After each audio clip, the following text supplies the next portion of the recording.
नमस्कार, आप सभी का स्वागत है हमारे चैनल हेमशील ज्योतिष में।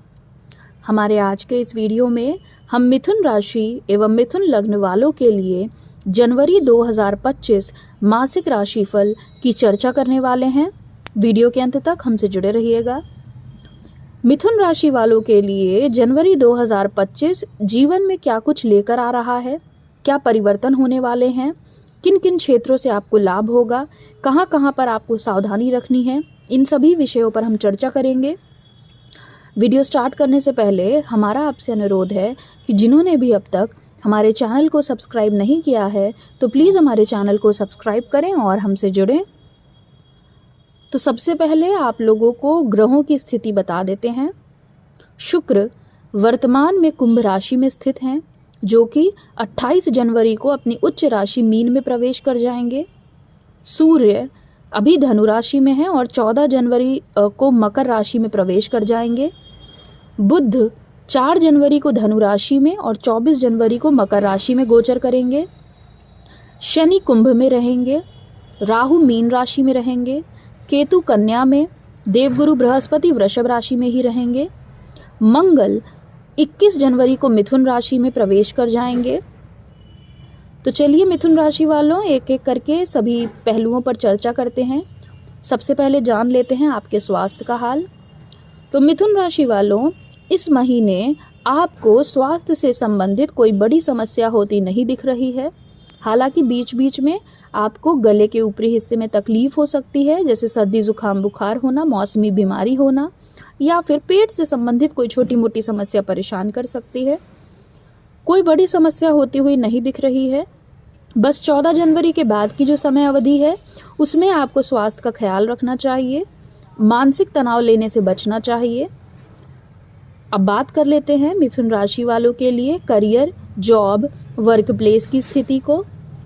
तो करियर के दृष्टिकोण से मिथुन राशि वालों 14 जनवरी तक की समय अवधि, फिर से सुनिएगा, 1 जनवरी से 14 जनवरी तक की स्थिति आपके पक्ष में दिख रही है। आप जो भी कुछ नया शुरू करना चाहते हैं या कहीं भी कार्यरत हैं तो आपको उसमें लाभ होगा। 14 जनवरी तक अपने सभी महत्वपूर्ण कार्यों को निपटाने का प्रयास करिएगा। 1 जनवरी से 14 जनवरी की अगर बात करें तो आपको अपने करियर में कुछ बदलाव देखने को मिल सकते हैं। अगर आपके कार्य पिछले लंबे समय से रुके हुए थे तो वह चल सकते हैं। आपको यदि आप लंबे समय से बेरोजगार थे तो आपको 14 जनवरी के पहले पहले नई नौकरी प्राप्त हो सकती है। आपको अपनी वाक्पटुता का इस महीने लाभ मिलेगा, कम्युनिकेशन का फ़ायदा होगा।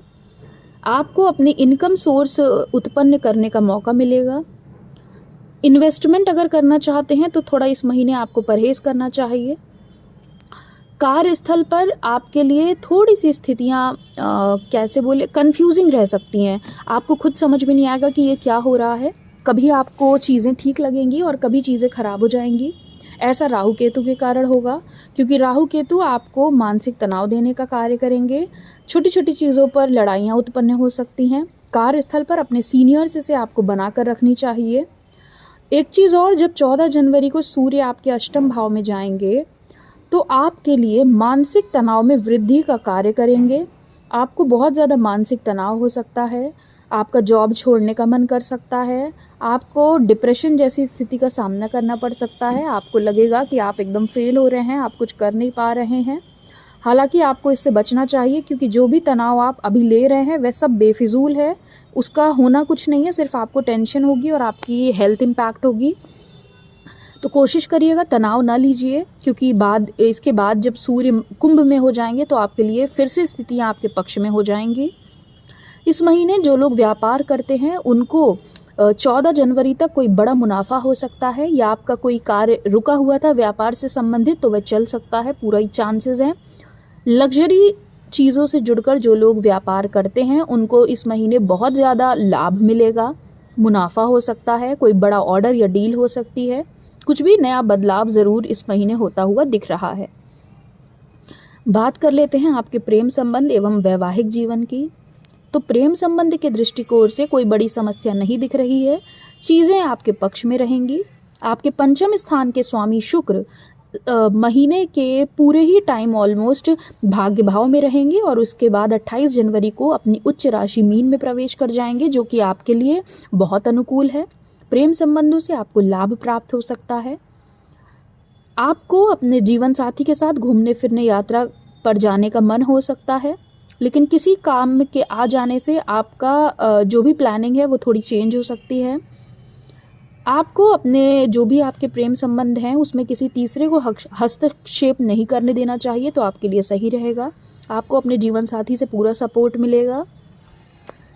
और वहीं अगर 14 जनवरी के बाद की स्थिति देखें तो आपके, अगर हम वैवाहिक जीवन की स्थिति देखें तो वैवाहिक संबंधों में 14 जनवरी तक तो चीज़ें ठीक रहेंगी, लेकिन 14 जनवरी के बाद आपको बेफिजूल का तनाव हो सकता है। आपका वैवाहिक जीवन में कुछ ना कुछ गलतफहमियां हो सकती हैं, चाहे वह किसी भी वजह से हो, या तो आपके जीवन साथी का स्वास्थ्य पीड़ित हो सकता है जिसके कारण आपको तनाव का सामना करना पड़े। तो वैवाहिक जीवन के दृष्टिकोण से यह महीना मिश्रित फलदायी रहेगा। हालांकि प्रेम संबंधों में आपके लिए यह महीना अच्छा रहेगा। जो लोग विवाह योग्य हैं उनको थोड़े समय और प्रतीक्षा करनी चाहिए। हालांकि 14 जनवरी तक फिर भी एक टेम्परेरी योग बन रहा है, आप इसमें चाहें तो आप तय कर सकते हैं अपने विवाह को, लेकिन 14 जनवरी के बाद की अवधि अनुकूल नहीं कही जा सकती है। बात कर लेते हैं आपके पारिवारिक जीवन की। तो पारिवारिक जीवन के दृष्टिकोण से चीज़ें आपके लिए अनुकूल नहीं दिख रही हैं। आपके माता पिता को कोई ना कोई मानसिक तनाव होना, असंतुष्टि का भाव रहना, उनकी स्वास्थ्य में कुछ ना कुछ समस्याएं होना, या उनको बहुत ज़्यादा मानसिक तनाव होना, ये सब स्थितियों का निर्माण हो रहा है। आपको सावधानी रखनी चाहिए माता पिता के स्वास्थ्य को लेकर। भाई यदि है आपका कोई बड़ा, तो आपका अपने भाई से वैचारिक मतभेद उत्पन्न हो सकता है। हालांकि चीज़ें ज़्यादा बड़ी नहीं होंगी, क्योंकि आप अपनी सूझबूझ और वाकपटुता से आप चीज़ों को सामान्य कर पाएंगे। इस महीने आप में क्रोध की अधिकता रह सकती है, चिड़चिड़ापन बहुत ज़्यादा हो सकता है, जिसके चलते आप उतावलेपन में कह लें या क्रोध में आकर कह लें, आप अपनों को ही, यानी अपने परिवारजनों को ही कुछ गलत कह सकते हैं, अंट शंट बोल सकते हैं। तो आपको ध्यान रखना चाहिए। आपके लिए यह महीना ओवरऑल अगर हम देखें तो जैसे स्वास्थ्य को लेकर है, परिवारजनों को लेकर है, वैवाहिक जीवन को लेकर है, आपको थोड़ा सा सतर्क रहने की आवश्यकता रह सकती है। इस महीने आपको 14 जनवरी तक की अवधि आपके पक्ष में रहेगी, चाहे वह कोई भी क्षेत्र हो जीवन का, लेकिन 14 जनवरी से लेकर 30 जनवरी तक की अवधि में आपको थोड़ी सावधानी अपेक्षित है। उपाय की यदि हम बात करें तो आपको प्रतिदिन सूर्य देव को अर्घ्य चढ़ाना चाहिए, अर्घ्य देना चाहिए। और दूसरा उपाय है, आपको नियमित रूप से हनुमान जी की पूजा करनी चाहिए, आपको इससे लाभ होगा।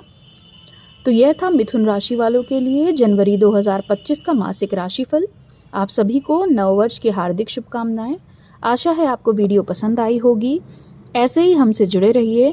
धन्यवाद। आपका दिन शुभ हो।